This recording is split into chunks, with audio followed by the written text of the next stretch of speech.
The Supreme Court will pronounce its verdict on a batch of petitions challenging constitutional validity of the scrapping of Article 370 and the division of Jammu and Kashmir into two union territories on Monday.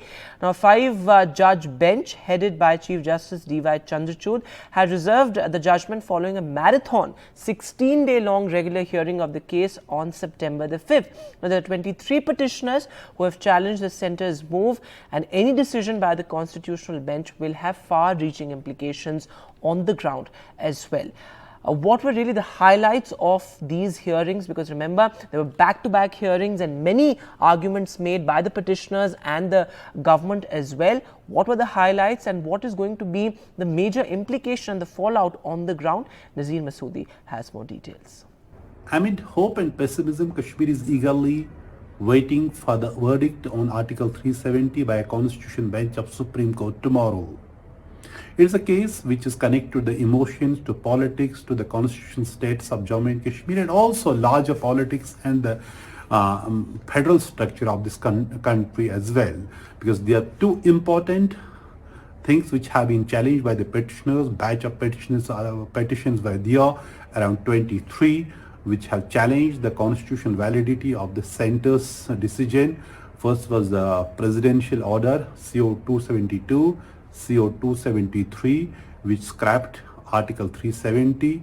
The challenge was that governor cannot become the assembly of the Jammu government, of elected government, and then recommend the revocation in scrapping of Article 370, and president cannot turn the constituent assembly of Jammu and Kashmir into assembly, then the governor will assume the role, and that is against the scheme of things, constitutional scheme of things. Second thing is the Reorganization Act. Reorganization of Jammu and Kashmir was dividing Jammu and Kashmir into two union territories, which was decided on the 5th August 2019.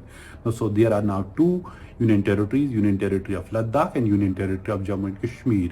Legal experts are saying that during the course of the hearing, they said that there can be one area can be carved out as a union territory from the state, but a mother has to be there, state has to be there. But in this case, complete state was removed from the map of the country. So this whatever decision Supreme Court will take will have far-reaching consequences on the federal structure of the country. That is what the petitioners' contention was during the hearing. And importantly, this is the first major constitutional case which was live streamed, and here in Jammu and Kashmir, people were first time seeing that their perspective is being put forward in the Supreme Court.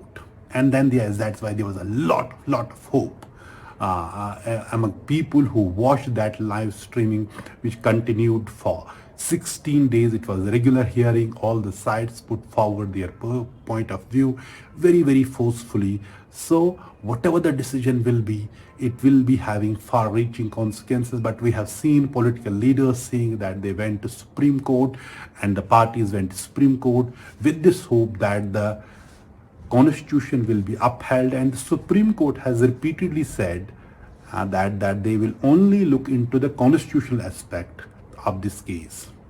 If Supreme Court upholds the centre's decision, then it would be the 370 is gone, and which has already gone, and the state, whether that would come back or not. But if it is going to strike down this Reorganization Act, then lots of things are going to change, and Jammu and Kashmir state can be restored sooner than later.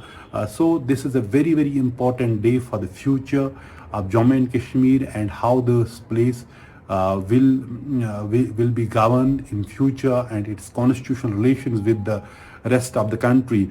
While 370 is in a sense sui generis because it's only linked to the Jammu and Kashmir state, but as far as the Reorganization Act is, whatever Supreme Court will take decision on this, it will have far-reaching consequences